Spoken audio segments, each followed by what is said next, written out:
Assalamualaikum warahmatullahi wabarakatuh. Kali ini kita akan belajar tentang konsep Islam tentang kebutuhan. Ya, di pertemuan keempat nanti kalian akan belajar tentang apa itu macam-macam kebutuhan. Jadi macam-macam kebutuhan itu apa aja. Nah, dalam Islam ada cara untuk menyikapi sebuah kebutuhan, di mana kebutuhan ini adalah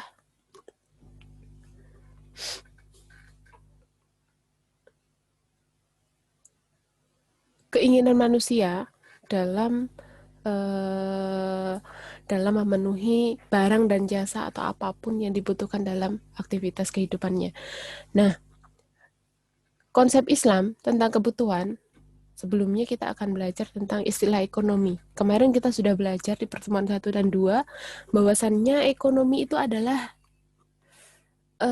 berarti kegiatan mengatur urusan harta kekayaan, baik yang berkaitan dengan memperbanyak jumlah, menjaga pengadaan, maupun tata cara pendistribusiannya.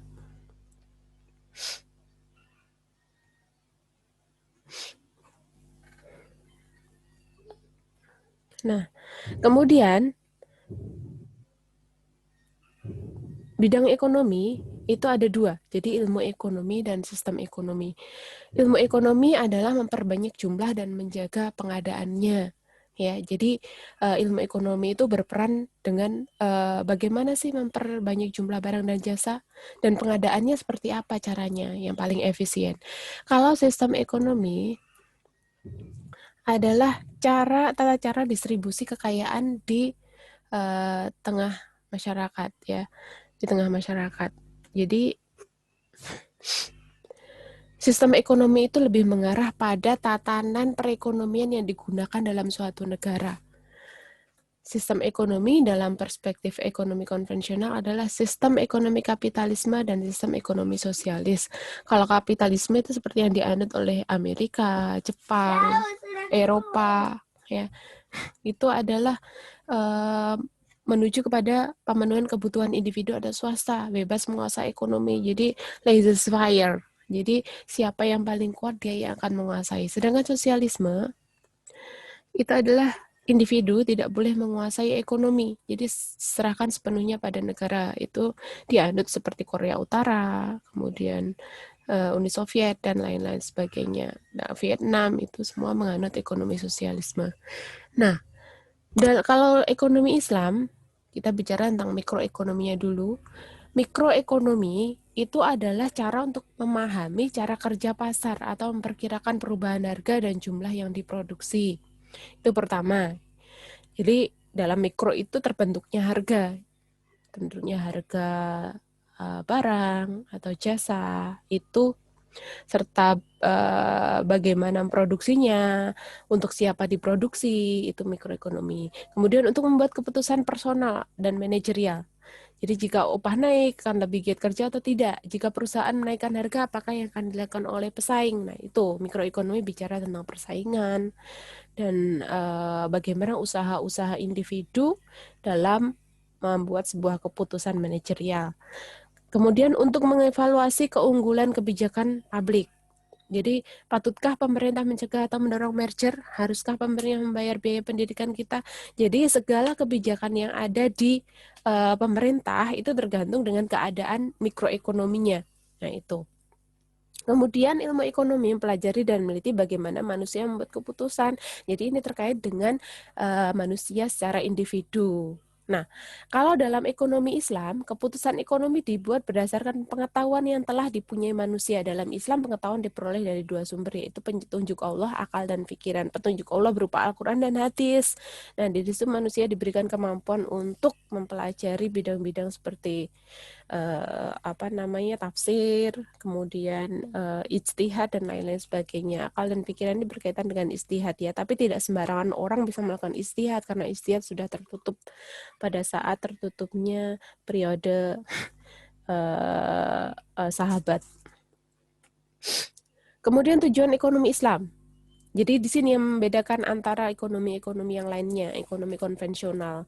Kalau dalam ekonomi Islam, mencapai kebahagiaan di dunia dan akhirat melalui suatu tatanan kehidupan yang baik dan terhormat atau hayah thayyibah. Jadi ekonomi konvensional, kalau dalam ekonomi konvensional kan tujuannya adalah untuk menguasai keuntungan dunia semata. Kalau dalam ekonomi Islam tidak hanya keuntungan dunia tapi juga akhirat. Jadi ibadah mahdoh kita juga include dalam tatanan perekonomian kita juga. Jadi kita harus membayar zakat, infak, sedekah dan lain-lain sebagainya.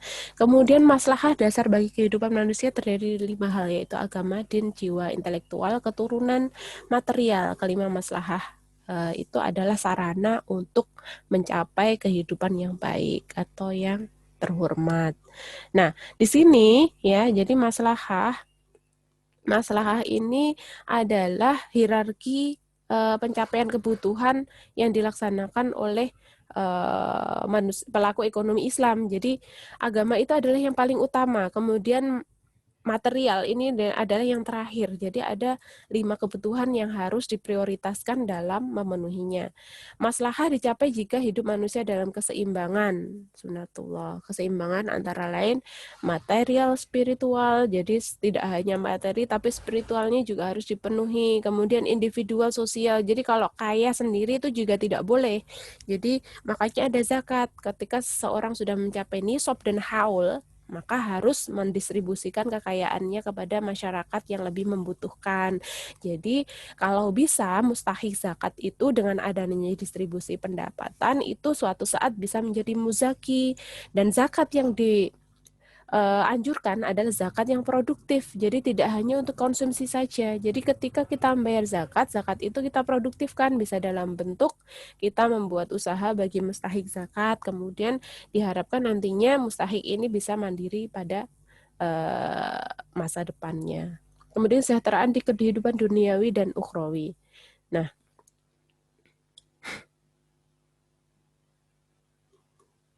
sebentar. Nah, ada 2 macam gaya hidup.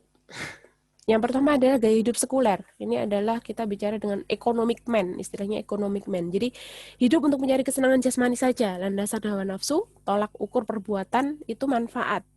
Orientasi hidup dunia semata, hidup untuk kepentingan diri dan keluarga sendiri. Jadi semuanya hidup berdasarkan ukuran materi saja di sini. Kalau gaya makna kebahagiaan tercapainya kepuasan jasmani. Nah, kalau gaya hidup Islami atau kita biasa menyebut Islamic man, itu adalah hidup untuk beribadah. Jadi makan, pemenuhan jasmani pun itu tujuannya untuk beribadah. Kemudian landasannya iman, tolak ukur perbuatan aturan Islam adalah halal dan haram. Jadi kalau yang halal itu boleh, yang haram ya tidak boleh. Jadi tolak ukurnya di situ. Nah, jadi tidak hanya manfaat saja. Orientasi hidup di akhirat dan dunia. Kemudian untuk kemuliaan diri, keluarga, umat, dan perjuangan agama.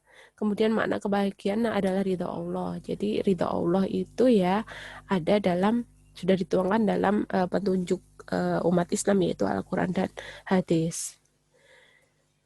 Kemudian kebijakan ekonomi Islam dalam memenuhi kebutuhan manusia itu ada 2 jenis. Jadi kebutuhan per individu, kebutuhan kelompok. Kalau individu sih sama saja ya ada primer, ada sekunder, ada tersier. Kemudian kalau kelompok itu ada pendidikan, kesehatan, keamanan. Jadi ini kembalinya juga dengan seperti ini ya. Jadi kalau pendidikan nanti bisa kita masukkan ke sekunder, kesehatan adalah kebutuhan primer, keamanan juga kebutuhan primer. Nah, ini sama saja. Nanti tinggal kita kembali kepada pelakunya. Pelakunya kan setiap orang atau setiap individu kan dalam menetapkan kebutuhan primer, sekunder, dan tersiernya kan berbeda-beda. Jadi pemenuhan pendidikan, kesehatan, keamanannya pun juga memiliki tingkatan yang berbeda. Nah, di sini jadi dari atas ini dia wajib dipenuhi. Jadi primer itu adalah kebutuhan yang wajib dipenuhi.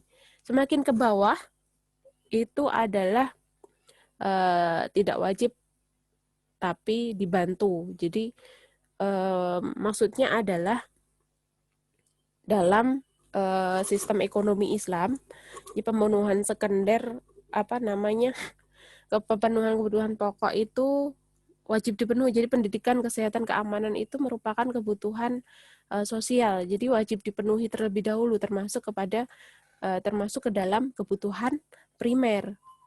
Nah, kalau sekunder dan tersier ini tergantung dengan pendapatan yang dimiliki. Kalau semakin besar pendapatan, kemungkinan pemenuhan akan kebutuhan sekunder dan tersier itu akan bisa dipenuhi. Nah, itulah perbedaan antara kebutuhan